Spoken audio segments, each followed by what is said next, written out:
Hello everyone, আসসালামু আলাইকুম।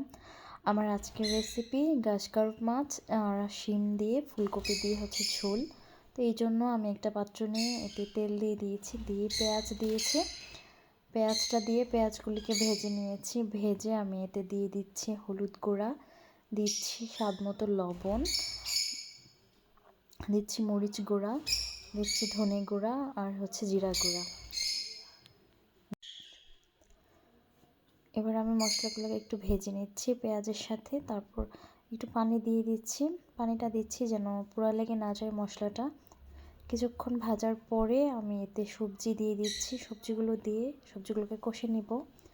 তো সবজিগুলো দিয়ে দিয়েছি, দিয়ে এবার আমি কিছুক্ষণ কষে নিচ্ছি।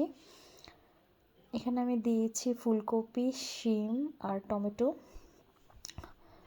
তো সবজিগুলো কষে নিচ্ছি। কষানোর জন্য আমি ঢাকাটা দিয়ে দিচ্ছি। ঢাকাটা দিয়ে কিছুক্ষণ জাল হতে দিব। তো এবার ঢাকাটা তুলে দেখতে পাচ্ছি যে কষানো হয়ে গিয়েছে প্রায়। তো আমি এখন ঝোল দিয়ে দিব।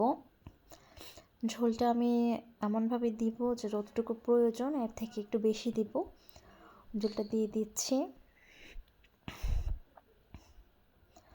ঝোলটা দিয়ে ঢাকা দিয়ে দিব। এবার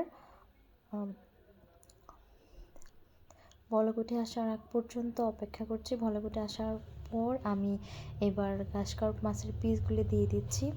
ভেজে মাছের পিসগুলো দিয়ে দিচ্ছি।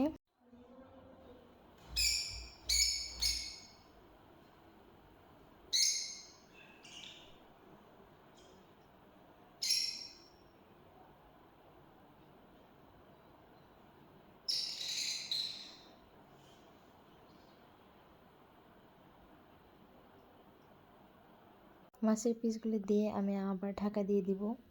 কিছুক্ষণ রান্না হতে দিব।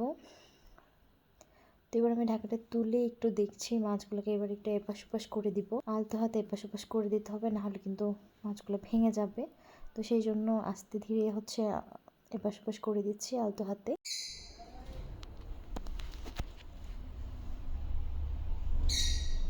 তো সচরাচর সবাই যেভাবে রান্না করে আমি ওভাবেই করেছি।